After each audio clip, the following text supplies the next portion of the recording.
안녕하세요. 다킴스 다이어트 가정의과 전문의 다킴입니다. 이번 시간 여러분과 같이 나눈 내용은요, 바로 비만과 유전과 관련된 내용입니다. 사실 과거에는 비만을 오로지 개인의 식습관과 생활습관의 불균형, 이런 관점에서만 바라보았는데요. 하지만 비슷한 종류와 비슷한 양의 음식을 먹고 생활습관도 비슷한 상태에서 누구는 이렇게 살이 찌고 누구는 이렇게 마른 것을 보면서 환경적인 요인 외에 유전적인 요인이 있지 않을까라는 의구심이 들기 시작했죠. 그리고 최근에는 비만을 유발하는 유전자들에 대해 그 연구 결과가 계속해서 발표되고 있는데요. 최근까지 밝혀진 비만 관련 유전자는 수백 개에서 많게는 1000개 이상일 것으로 알려져 있습니다. 그렇다면 우리는 비만에 있어서 유전과 환경, 어떻게 바라보아야 할까요? 우선 얼마 전 국민건강보험공단이 발표한 2017년 비만 백서의 자료를 보면 부모 양측이 모두 체질량 지수 25 이상의 비만일 경우 영유아 자녀의 비만 비율은 약 14%였습니다. 이는 부모가 모두 비만이 아닌 경우에서 영유아 자녀의 비만 비율에 비해 약 4.6배나 더 높은 것을 의미합니다. 부모 중 한 명이 비만이면 영유아 자녀 비만율은 약 7%가 낮아지며 부모 양측 모두 비만이 아닌 경우에는 영유아 자녀 비만율은 약 3% 초반으로 확인되었습니다. 더불어 체질량 지수 30 이상의 고도 비만 부모에게 있어서 영유아 자녀의 경우에는 비만 확률이 약 26%로 나와 있습니다. 반면에 부모 모두 고도 비만이 아닌 경우 자녀의 비만율은 약 5.3%로 나와 있으며 비만율 격차는 약 5배로 더 벌어지게 되었습니다. 한편 상반된 내용의 연구도 이미 나와 있는데요. 한 인디언 부족에 관한 이야기입니다. 미국 애리조나에 살고 있는 피마 인디언들은 100여 년 전까지 사냥, 낚시, 농사 같은 육체노동을 해왔으며 거기에서 얻게 된 가공되지 않은 식품으로 식이를 섭취하였습니다. 하지만 백인들에게 거주지를 빼앗기면서 가난과 영양결핍 상태에 놓이게 되자 미국 정부는 이들에게 햄버거, 콜라 등의 인스턴트 음식 등을 지원했습니다.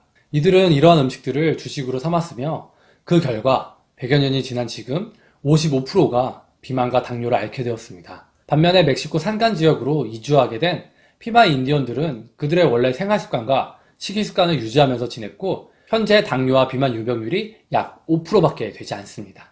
네, 앞서 말씀드린 첫 번째 내용은 비만에 대한 유전의 영향을, 두 번째 내용은 비만에 대한 환경의 영향을 보여주고 있는 것 같습니다.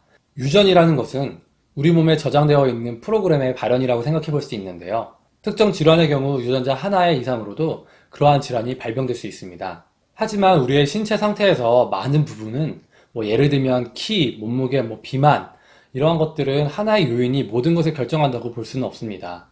부모가 비만하면 아이도 비만하니까 유전의 영향이 클 거다라는 생각에는 부모가 비만할 경우 부모의 식이습관, 생활습관 등이 아이에게 전해질 수 있다라는 반론이 있을 수 있습니다. 실제로 앞서 조사한 2017년 비만 백서에서 식사 속도가 느리고 부모 모두 비만이 아닌 경우의 자녀들은 비만율이 약 2.7%였으나 식사 속도가 빠르면서 부모가 모두 비만인 자녀들의 비만율은 약 43%로 약 15배에서 16배 정도 더 높은 수치를 나타내었습니다. 이러한 결과에 대해 비만에 있어서 유전만이 혹은 환경만이 더 중요하다는 이야기를 할 수는 없을 것입니다. 다만 동일한 유전자에서 다른 생활 방식으로 살아갔을 때 비만도의 차이가 발생할 수 있는데 이는 유전이라는 것이 환경적인 영향을 받아 잘 발현되기도 하고 또 반대로 잘 발현되지 못할 수도 있다는 점을 시사하는 것입니다. 물론 비만에 확실히 영향을 준다는 유전 요소도 존재한다는 것이 밝혀지기도 했고 일부에서는 유전적 변이의 조합에 따른 개개인별 맞춤 다이어트 방법 등의 연구를 실제 다이어트 진료에서 적용하기 시작한 것도 사실입니다. 하지만 이러한 유전적 원인이 영향을 미친다고 하더라도 우리가 하는 다이어트 자체가 그동안 우리가 알고 있는 건강 다이어트 습관에서 크게 벗어나는 것은 아닙니다. 그렇기 때문에 이러한 유전적 사실을 잘 알지 못한다고 해서 다이어트를 잘 못할 거라는 생각을 할 필요도 없고 혹은 알게 되더라도 숙명처럼 이를 받아들일 필요도 전혀 없습니다.